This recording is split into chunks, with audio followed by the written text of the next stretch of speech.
Hadis ini diceritakan oleh Abu Hurairah radhiyallahu anhu, qala Rasulullah sallallahu alaihi wasallam, istanjihu minal baul fa inna ammata adabil qabri minhu.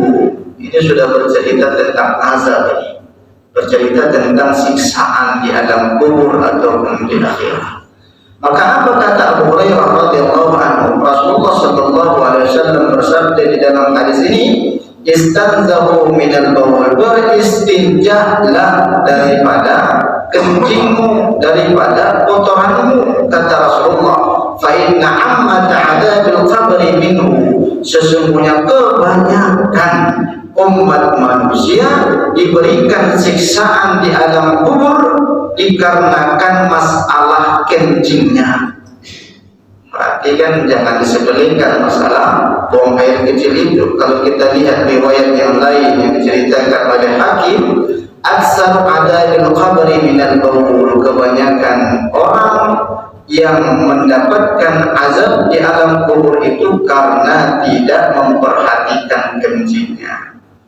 Pernah suatu ketika diceritakan dalam sebuah kisah ataupun hadis yang cukup panjang diceritakan oleh Ibnu Abbas radhiyallahu anhu, marra Nabi sallallahu alaihi wasallam di qabrin. Suatu ketika Nabi berlalu ataupun melewati dua kuburan. Di qabrin ini kan bukan di qabrin. Qabrin itu berarti satu kuburan. Di qabrin Nabi melalui dua kuburan. Faqala innahuma la yu'adzibani wa ma yu'adzibani min kabir, kata Rasulullah. Ini salah satu mukjizat yang dimiliki oleh Rasulullah sallallahu alaihi wasallam. Sesungguhnya dua kuburan ini sedang diazab oleh Allah. Dikarenakan azab itu perkara yang besar. La yu'adzibani min kabir, dalam artian anggapan orang lain perkara masalah kencing itu sepele, tapi dampak buruknya itu sangat besar. Dampak buruknya sangat besar.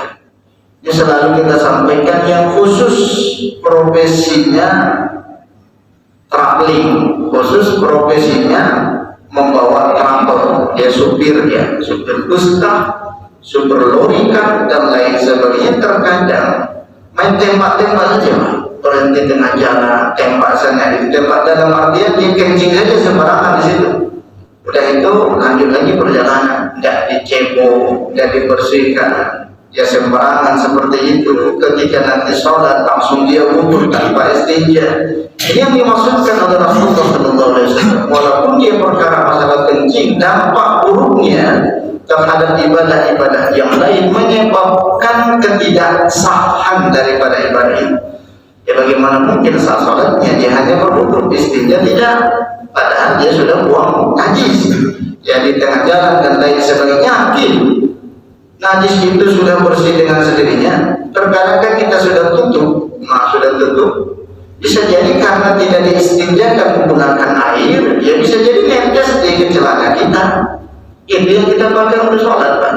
Sah tak kira-kira sholat kita? Tidak sah, karena kita bernajis. Ya, karena bernajis itu salah satu syarat sahnya sholat, yaitu bersih daripada hadas dan bersih daripada najis. Ya, ini yang harus kita perhatikan betul. Ini yang dimaksudkan oleh Rasulullah SAW. Maka ketika berlalu, amma ahaduhuma la yastatiru minal baul. Ketika ditanya oleh sahabat, ya Rasulullah, kenapa demikian? Karena salah satu antara penghuni daripada kuburan ini la yastatiru minal baul, tidak menutup daripada kencingnya.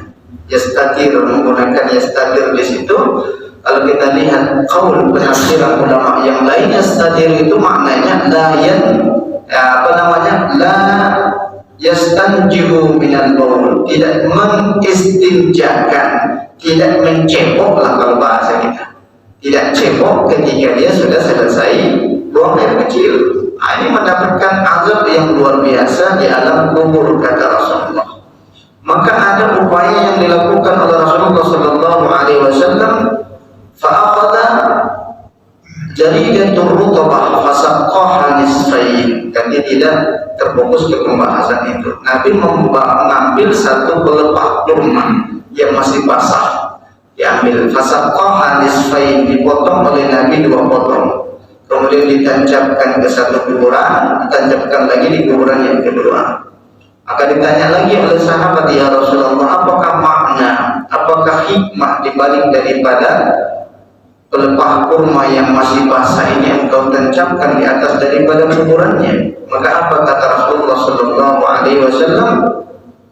La'alla yukhaffifu anhuma ma lam yaibisan. Kata Rasulullah, mudah-mudahan dengan perantaraan pelepah kurma yang masih basah ini Allah menghilangkan atau meringankan siksaan mereka berdua sampai pelepah kurma ini mengering, kata Rasulullah. Nah, ini kan salah satu makna yang cukup panjang. Ini terjadi juga perbedaan perspektif ataupun perbedaan pemahaman kalangan ulama. Fungsi daripada pelepah ini apa? Kalau fungsinya untuk menghilangkan ataupun meringankan azab, ya berarti boleh kita melakukan hal yang sama. Kalau fungsinya hanya perantara saja, tapi 2 orang yang dikubur itu diringankan azabnya karena syafaat daripada Rasulullah, berarti sia-sia sudah yang kita lakukan hal yang sama. Tapi kalau ulama yang berpandangan bahwasanya ada benda, setiap benda itu kata Rasulullah juga bertasbih kepada Allah, tapi kita tidak mengetahui cara bertasbihnya seperti apa. Jangan diteliti itu, pohon itu bertasbihnya seperti apa, didengarkan, nggak akan terdengar suaranya. Kalaupun kita dengarkan itu suara gesekan-gesekan ranting-rantingnya itu. Yang jelas kata Nabi, tidak ada ciptaan Allah Subhanahu wa Ta'ala yang tidak bertasbih kepadanya. Begitu juga dengan hewan dan lain sebagainya. Berarti pelepah itu bertasbih kepada Allah untuk meringankan daripada azab kubur. Ini pandangan keluar. Kalau yang pertama, ya karena perantaraan Nabi yang meletakkan itu, sehingga azab 2 orang yang dikubur itu diringankan oleh Allah.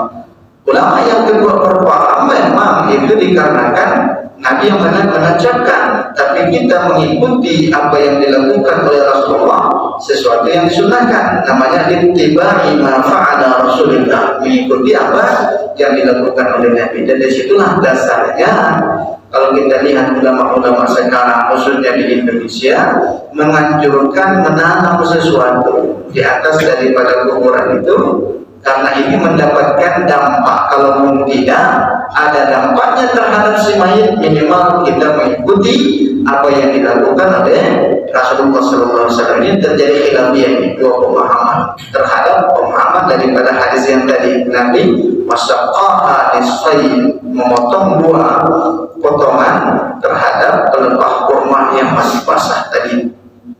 Kita tutup majelis kita dengan lafaz alhamdulillah, alhamdulillahirabbil alamin, dan doa kafaratul majelis, subhanallahumma wa bihamdika asyhadu an la ilaha illa anta astaghfiruka wa atubu ilaik. Akhir kalam, assalamu alaikum warahmatullahi wabarakatuh.